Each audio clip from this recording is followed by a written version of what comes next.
Bom dia a todos. É um prazer participar desse 23º Congresso Internacional de Direito Tributário, organizado pela ABRADET. Agradeço imensamente a sua diretoria pelo amável convite. Agradeço em especial ao Dr. Walter Lobato, em nome de quem eu cumprimento todos aqui presentes. A minha fala de hoje, ela se refere a um tema que revela um delicado equilíbrio entre a segurança jurídica e a concessão de benefícios fiscais, e eu farei essa análise sob a ótica da atual posição do Supremo Tribunal Federal.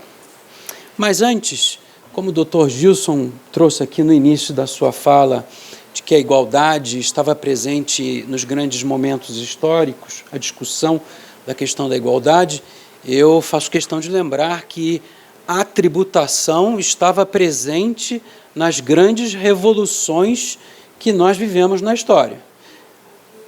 No século XIII, a revolta dos barões e do clero, em face dos abusos do rei João Sem Terra, deu ensejo à Magna Carta.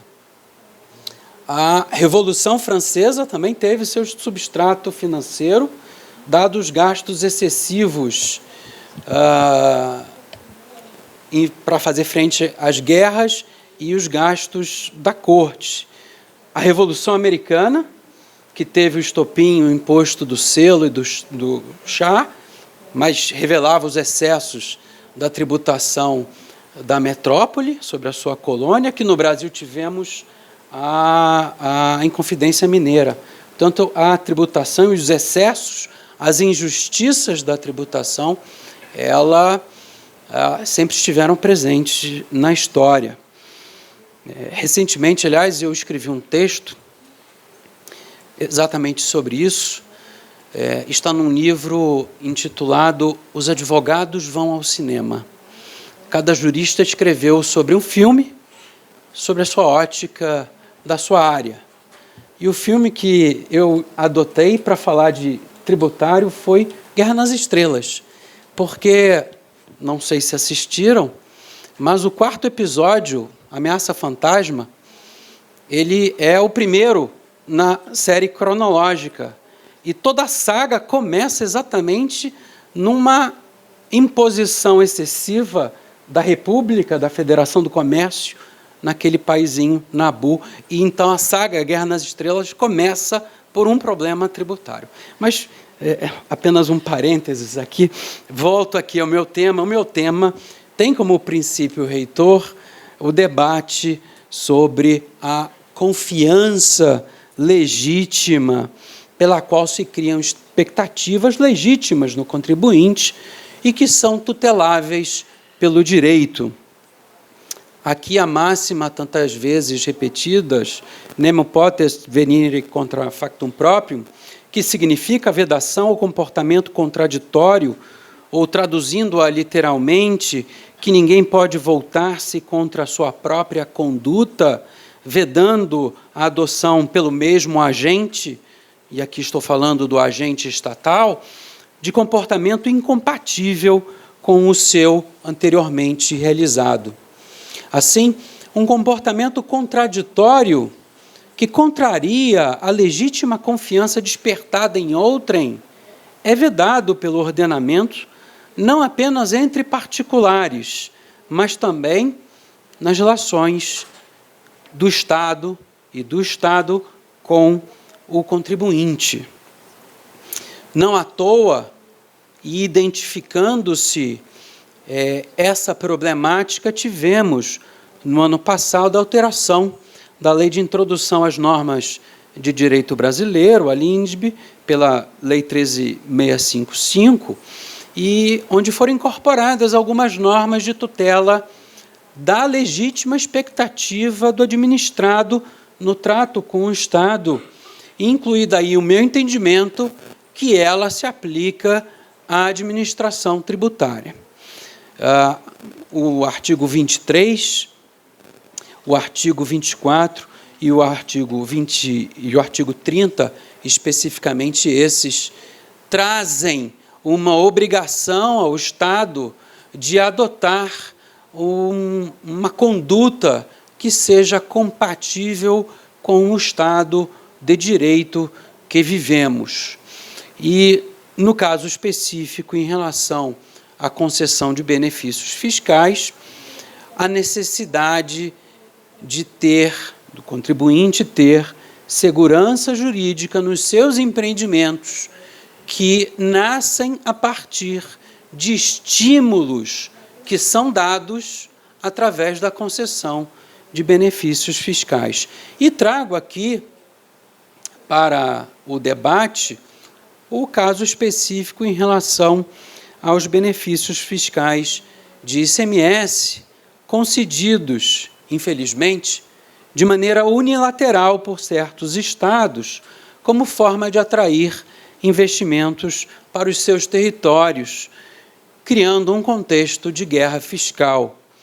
Esse cenário jurídico, ele está previsto na Constituição de maneira muito clara e inequívoca, onde no artigo 155, parágrafo 2º, inciso 12, letra G, que diz que lei complementar deverá regulamentar a forma como, mediante deliberação dos estados e do Distrito Federal, isenções, incentivos e benefícios fiscais ICMS serão concedidos e como serão revogados.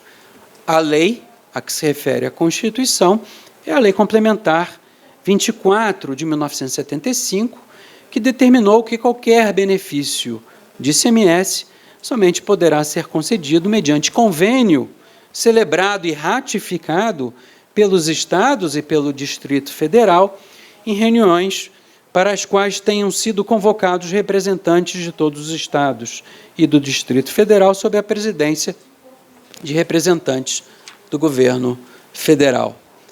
As referidas reuniões, sabemos, são aquelas do CONFAZ, do Conselho Nacional de Política Fazendária, de que são parte os secretários da Fazenda dos estados e do Distrito Federal, sob a presidência do ministro da Economia ou de algum representante por ele indicado.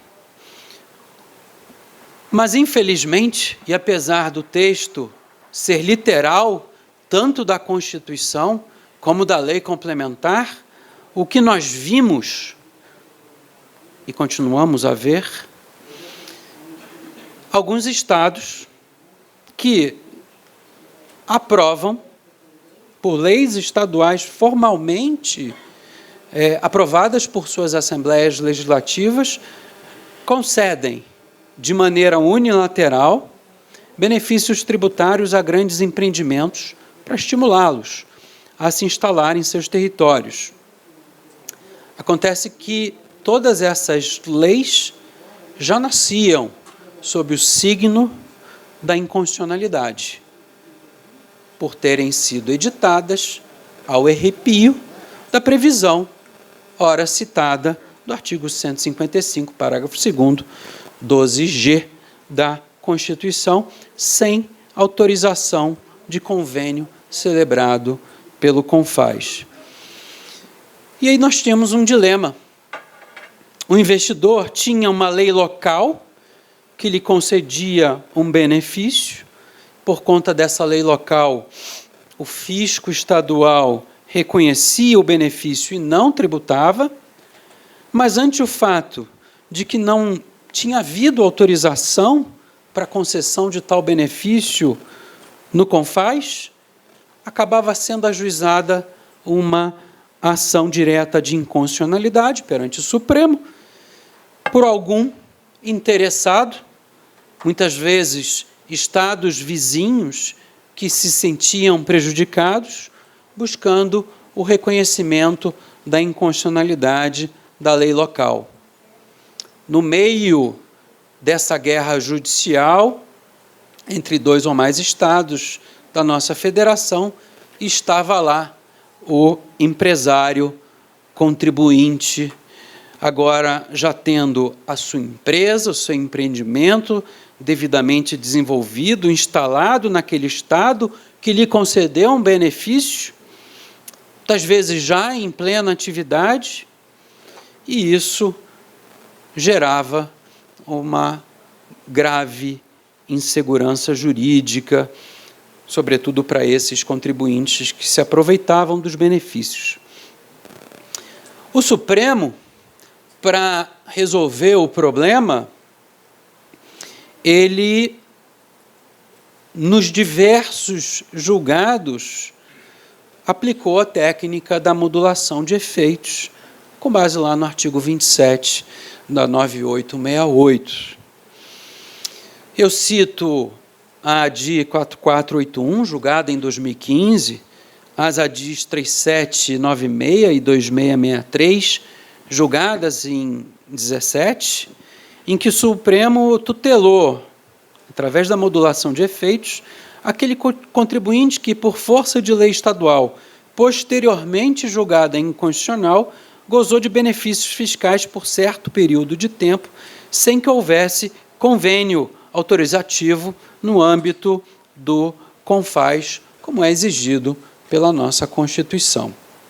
Eu trago aqui um trecho da ementa dessa ADI, da 4481, onde, naquele caso, se discutia uma lei paranaense que previa concessão de benefícios fiscais para importações realizadas pelos portos e aeroportos de Paranaguá e Antonina. Abro aspas. A modulação dos efeitos temporais da decisão que declara a inconstitucionalidade decorre da ponderação entre a disposição constitucional tida por violada e os princípios da boa-fé e da segurança jurídica, uma vez que a norma vigorou por 8 anos, naquele caso, sem que fosse suspensa pelo Supremo, fecho aspas.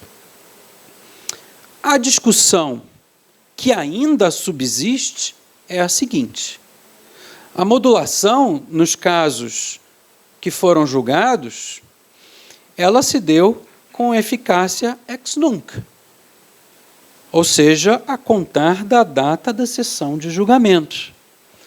Contudo, devemos nos preocupar e nos indagar o que ocorre quando o regime de benefícios fiscais concedido por longo prazo, por exemplo, 15 anos, ainda está em curso, quando sobrevém uma decisão de inconstitucionalidade. Como fica essa situação? Porque esses benefícios, ainda dentro do seu prazo, seriam atingidos em cheio, modificando totalmente as bases econômicas e o planejamento do investidor. Aliás, em tempos de discussão sobre reforma tributária, de simplificação do nosso sistema fiscal e a busca da segurança jurídica para a atração do investidor, eu ainda não vi em nenhuma das propostas dispositivos que nos ofereçam maior segurança jurídica para o contribuinte, para o investidor aplicar no nosso país. Apenas um desabafo de um julgador que se depara com uma dezena de processos onde a violação da boa-fé do contribuinte, a insegurança jurídica está presente, com todo respeito ao meu colega procurador da Fazenda Nacional, instituição que já tive a honra de integrar por muitos anos. Mas, enfim, o ponto é que a própria lei que trata da modulação, ela expressamente autoriza uma outra forma de modular. Ela diz lá que ela pode ter eficácia a partir do seu trânsito em julgado ou de outro momento que venha a ser fixado. Portanto, o Supremo, ele tem a liberdade para fixar o momento que reputar como mais oportuno para mitigar os efeitos daquela declaração de inconstitucionalidade. Todavia, e agora recentemente, no dia 24 de junho passado, no julgamento dos embargos de declaração dessa DI 4481, cujo objeto dos EDs era exatamente a fixação do marco temporal para a modulação. O ministro Luiz Roberto Barroso, ele mostrou-se reticente em estabelecer marcos temporais futuros para tais casos. Nas suas palavras, no seu voto, diz o ministro, aspas, a orientação dessa Corte é de cautela na atribuição de efeitos prospectivos a decisões declaratórias de inconstitucionalidade em causas em que discuta a concessão unilateral de exoneração tributária de ICMS, para que não haja um incentivo à edição de leis que acirrem a guerra fiscal entre os Estados. O acordo embargado, ao fixar o marco temporal da modulação na data da sessão de julgamento, já representou uma evolução desse entendimento restritivo ao prestigiar, em um juízo de ponderação, os princípios da segurança jurídica e da boa-fé. É incabível, portanto, ampliar-se ainda mais a produção de efeitos de ato normativo reconhecidamente inconstitucional. E, de alguma maneira, eu reconheço a resistência da Corte Suprema e do próprio ministro relator em ampliar a modulação, por um motivo prático. Quando um benefício fiscal é concedido para um grande empreendimento, senhoras e senhores são advogados tributaristas, tenho certeza que todos vocês são chamados pela empresa para avaliar aquele benefício, os impactos fiscais naquele empreendimento. E tenho certeza também que todas as senhoras e senhores alertavam o empreendedor. Veja bem, não há autorização do CONFAZ. Essa concessão de benefício, ela é precária. Ela pode ter um dia a sua validade questionada. Então, vento que venta cá, venta lá.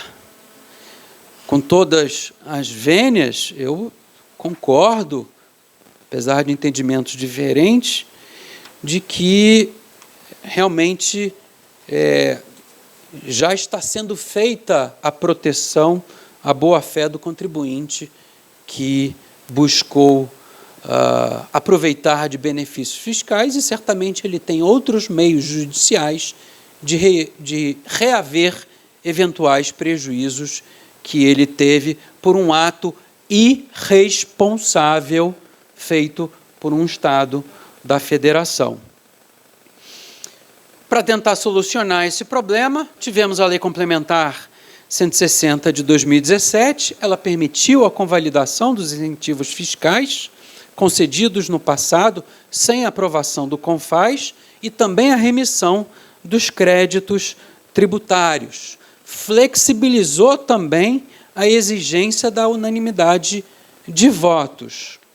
E aqui, para minha alegria, ela também trouxe uma questão financeira, do direito financeiro, que para mim tem um especial apreço no artigo 6º da Lei Complementar, como finalidade de coibir para o futuro a prática pelos Estados de concessões unilaterais de benefícios fiscais, ela adota sanções financeiras decorrentes da Lei de Responsabilidade Fiscal. São sanções já previstas na Lei de Responsabilidade Fiscal, são as que nós chamamos de sanções institucionais, a saber que não poderão receber transferências voluntárias, não poderão obter garantia de outro ente, garantia para a operação de crédito, e não poderão realizar também operações de crédito. E aqui faço também um novo parênteses, não posso e para mim me parece inconcebível esse tipo de prática ao arrepio de outro dispositivo legal, que não é de tributário, mas é de direito financeiro, do artigo 14 da Lei de Responsabilidade Fiscal, que também fala claramente que qualquer concessão de benefício fiscal, em qualquer de suas modalidades, deve haver uma análise do impacto orçamentário financeiro daquela concessão e deve-se indicar uma fonte arrecadatória compensatória para aquele benefício fiscal concedido. Não temos visto isto ocorrer. Também trago aqui, apenas para encerrar ou caminhar para o encerramento da minha fala, uma recente mudança de entendimento, voltando à questão da segurança jurídica, em relação à mudança de entendimento do Supremo quanto à revogação de isenções fiscais e a sua submissão ao princípio da anterioridade tributária. A jurisprudência tradicional do Supremo, com base no artigo 178 do CTN, entendia que isenção, salvo se concedida por prazo certo e em função de determinadas condições, poderia ser revogada ou modificada por lei a qualquer tempo, entendendo que isenção seria uma mera dispensa legal do pagamento de tributo, mas a jurisprudência, em 2018, mudou o seu entendimento. Ambas as turmas do Supremo, cito no RE 105, 3254, 109, 1378, 964, 850, 983, 821, 108, 1068, em que se consolidou o entendimento, no sentido de que não apenas a majoração direta de tributos atrai a aplicação do princípio da anterioridade tributária, mas também a majoração indireta decorrente da revogação de benefícios fiscais. O objetivo dessa virada jurisprudencial é justamente evitar que o contribuinte seja surpreendido por uma carga tributária com a qual não contava, violando o planejamento prévio de sua vida financeira. Efetivamente, concluindo, a nossa Constituição vai completar 31 anos nesse final de semana. A sua interpretação e a interpretação contemporânea do direito se firmou no sentido de uma verdadeira virada axiológica em que valores materializados por princípios jurídicos são considerados parte integrante e fundamental da aplicação das normas jurídicas. A jurisprudência da nossa Suprema Corte tem se mostrado bastante permeável a essa discussão de princípios relacionados ao valor de segurança jurídica e que, como eu trouxe a Magna Carta de 1215 como o início do constitucionalismo, onde tivemos o início do princípio da legalidade, lá no seu artigo 12, desdobramentos da segurança jurídica, a confiança legítima, o princípio da boa-fé, apontam para a garantia de que as pessoas possam conduzir as suas vidas e os seus projetos com a confiança de que não serão surpreendidas a todo momento, gerando expectativas legítimas em relação à conduta do Estado arrecadador de tributos. É um dever do Estado democrático de direito como o nosso garantir que aquela chama acesa lá na Magna Carta de 1215, há mais de 800 anos, não se apague. Muito obrigado pela atenção de todos.